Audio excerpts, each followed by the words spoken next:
মাছ ভাজা করব, শুধু ইলিশ মাছ ভাজা।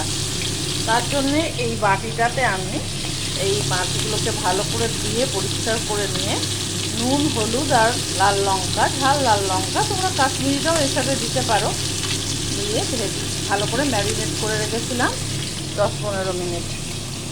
এবার এই এক সেট ভেজে তুলে নিয়েছি, আর এই এক সেট ভেজে তুলে নেব। এটা মাছগুলো আবার উল্টিয়ে দিলাম আর এক পিস। তো তেল বেরিয়েছে অনেকটা, আমি অল্পই তেল দিয়েছিলাম। আমার শাশুড়ি মা বলেন যে তেল বেশি দিলে, তেল অল্প দিলে যে মাছের তেল বেরোবে অনেকটা, সেটা ভালো জাতে দিলে। তো দেখো অনেকটাই তেল বেরিয়েছে। মাথাটা লেজা তুলে নিলাম, মাথা লেজাটা আমি তুলে নিলাম। এটা আমি কাল করব উচ্ছে ভাজা দিয়ে, উচ্ছে দিয়ে করব। আর আজকে মাছ ভাজা শুধু ভাতের সাথে, সাথে ইলিশ মাছের তেলটাও ভাত দিয়ে খাবো, দারুণ।